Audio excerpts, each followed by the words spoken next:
Hi, my name is Amanda Clinton, and this show is called In Jesus' Name, to ultimately uplift and inspire you to go out there and impact. We hope that you comment, like, share, and just let us know what you think about the show. You can get in touch on Facebook, Amanda Clinton Global, on Instagram, as well as on Twitter. Now, today's message is all about wrestling with God. Wrestling with God from Genesis verse 22. And Jacob arose that night and took his wives, his 2 female servants, and his 11 sons, and crossed over the ford of the Jabbok. He took them, sent them over the brook, and sent them over what he had. Then Jacob was left alone, and a man wrestled with him until the breaking of day. Now when he saw that he did not prevail against him, he touched the socket of his hip, and the socket of Jacob's hip was out of joint, as he wrestled with him.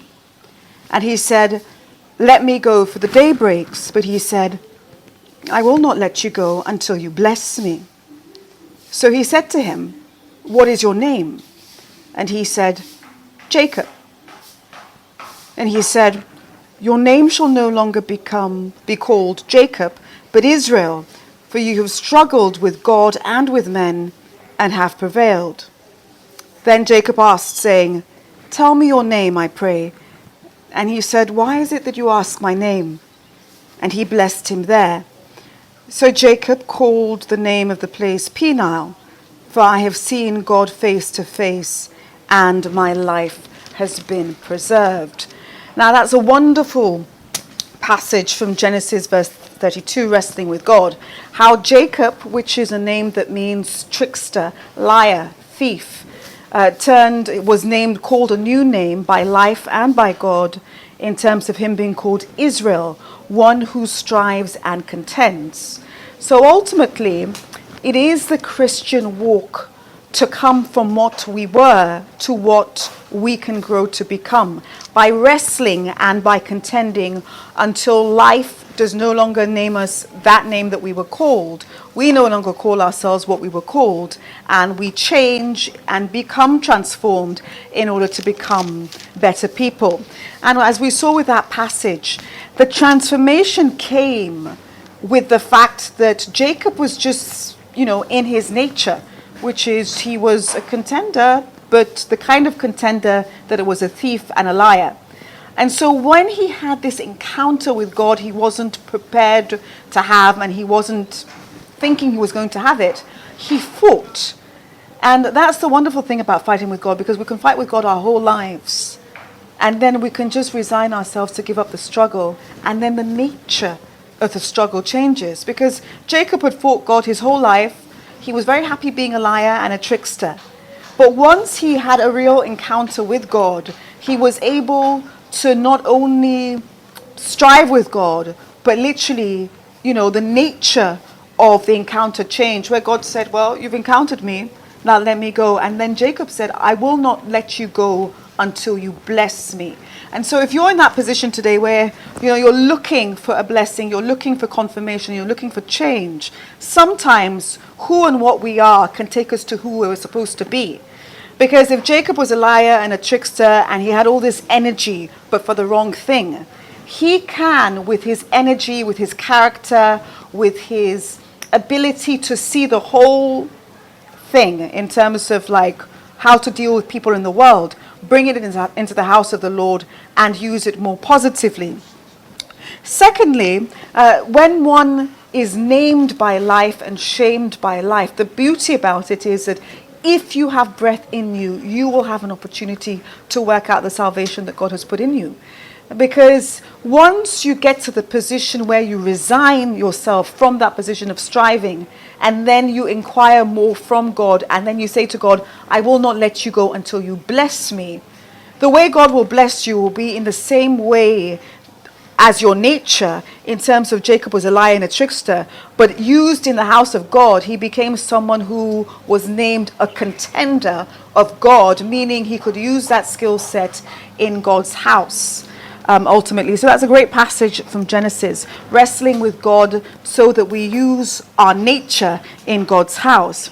Because we cannot forget the good news of salvation, as it says in Isaiah 61, which literally says that the Spirit of the Lord God is upon me, because the Lord God has anointed me to preach good tidings to the poor. He has sent me to heal the brokenhearted, to proclaim liberty to the captive, and the opening of the prison to those who are bound.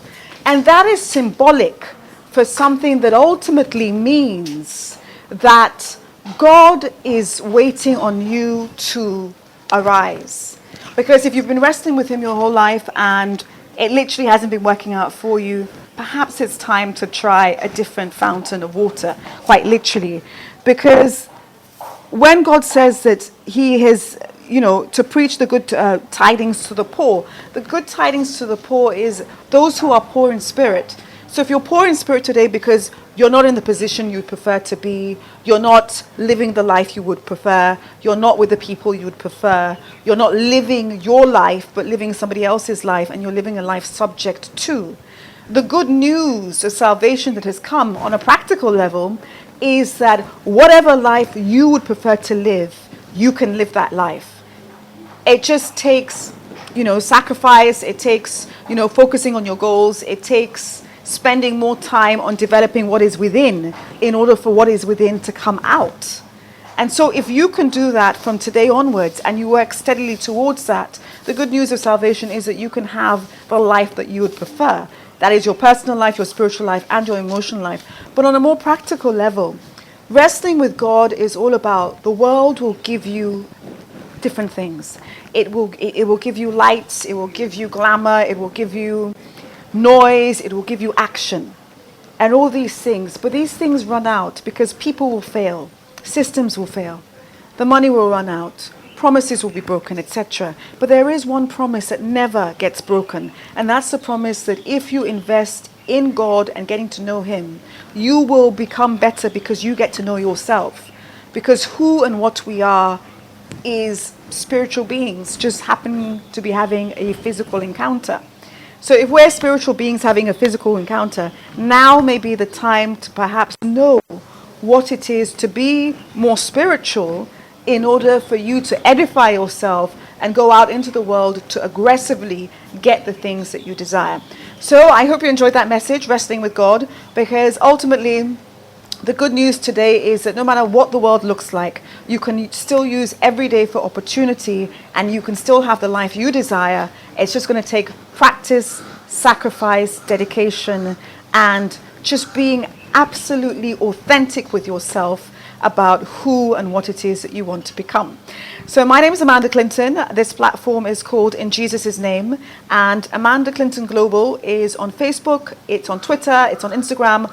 We really look forward to hearing your views as to what you think of the show, how we can improve it, and just to get to know you a little more as well on that platform. So do connect with me, and also make sure that you just let me know what sort of topics you'd like to hear me discuss. So in discussing wrestling with God today, you may be in a position where you've wrestled with God to the point where you just keep on going out into the world, keep getting disappointed, and just keep getting back to that place where you need more in this life than the life that you're living. So if you want to give your life to Christ, this is a very personal experience. It's not the sort of experience where it's like, give your life to Christ on TV today and everything's going to be better. No. It's a personal experience where we ask that you sit in front of the mirror, you literally open your mouth and you declare why it is that you're getting closer to Christ, what it is that you think that he can give you, and how you're going to move forward with Christ. Because it's a very personal conversation, and Jesus is in the business of having personal conversations with people because you are his own. And so as long as it takes for you to come back to him, he's like, sitting on the well waiting for you to come to him. But ultimately, this abundant life we speak of is because God can do exceedingly abundantly above all you may think or ask, according to the power that worketh in you. And so the more you develop that power from within, the more you can get the life you want. So in dedicating your life to Christ today, we ask that you consider why it is that you want to come back to Christ, that you spend time with Christ and declare aloud what you think being part of the kingdom is about and what you would like to do for him and for him to do for you, and start that inner conversation which has the power to change everything about your life. Thank you.